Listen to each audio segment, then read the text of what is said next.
வேற ஒண்ணும் இல்லையே, நான் தானே பேசாம நடந்தேன். இருக்கட்டும், வாழ்க உள்ளவுடன். ஏன்னா இலக்கென்று பயமறியாது. அதனால நீங்கள் தங்கையாக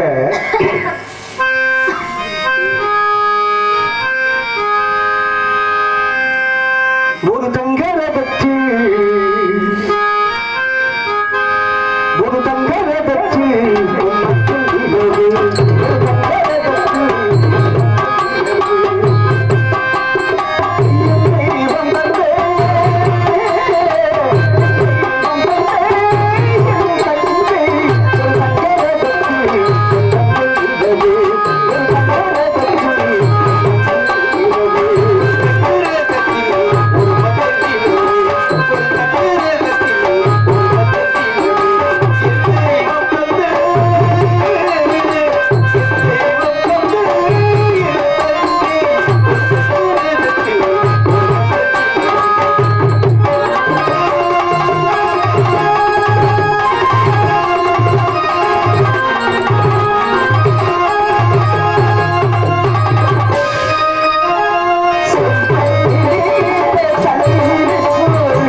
அம்மாடி தங்கச்சி.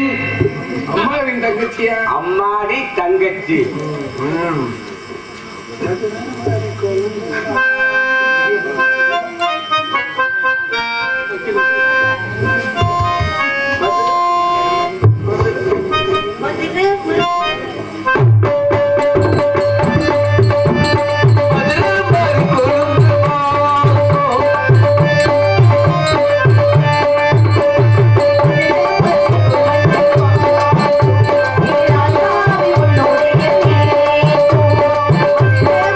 you.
நாரதர் தான். கேட்கிற கேள்வி நல்லா புரியுதா?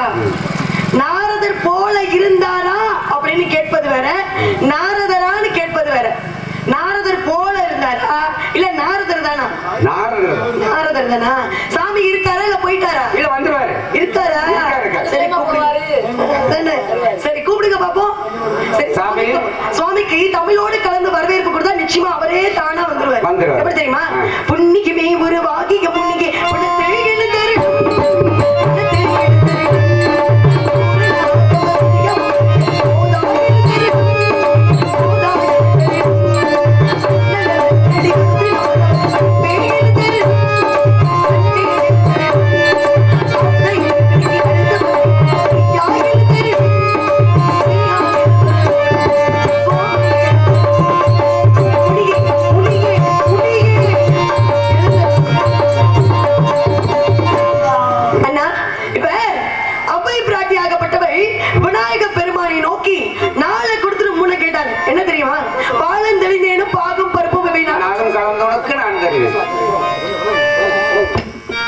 நாரதர் இருக்கிறாரா போயிட்டாரா?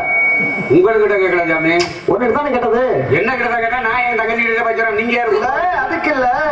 என்ன என்ன கேட்கிறேன், நாரதர் இருக்கிறாரா போயிட்டாரான்னா இதுக்கு என்ன அர்த்தம்? சாமி கேட்டது என்ன? இல்ல, இன்ன வரைக்கும் நாடகம் நல்லபடியா வந்துகிட்டு இருக்கு. நல்லா தான் போகுது. அதான உண்மை. ஆமா. ஏன் அப்படின்னா நாரதர் இருக்கிறாரா போயிட்டாராங்கிறது ஒரு முதல்ல அவசியமான வார்த்தை இல்ல. இதை வந்து ஒரு வள்ளி வந்து கேட்க கூடாது. சுவாமி இருக்கிறார்களா வந்தார்களா அப்படிங்கிற மரியாதை நான் எத்தனையோ பேரை பார்த்திருக்கேன். ஆனா போயிட்டாரான்னு கேட்டது அருமையான வள்ளி.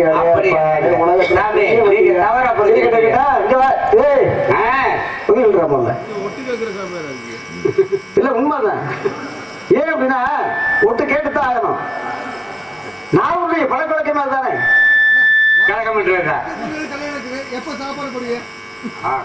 காலையில கண்டிப்பா வந்து அரிசி வாங்கிட்டு வந்தா. ஏன்னா ஏன் சம்பளத்தை நான் தர முடியாது. சரி இருக்கட்டுங்க. அப்ப வள்ளி பேர் தானே? வள்ளி பேர் தானே? என் தங்கை வள்ளி. உங்க தங்கை வள்ளி அப்படிதானே? சரி. உங்களுக்கு வேற அண்ணா இங்க வா. ஏய் அண்ணா இங்க வா. சரி சரி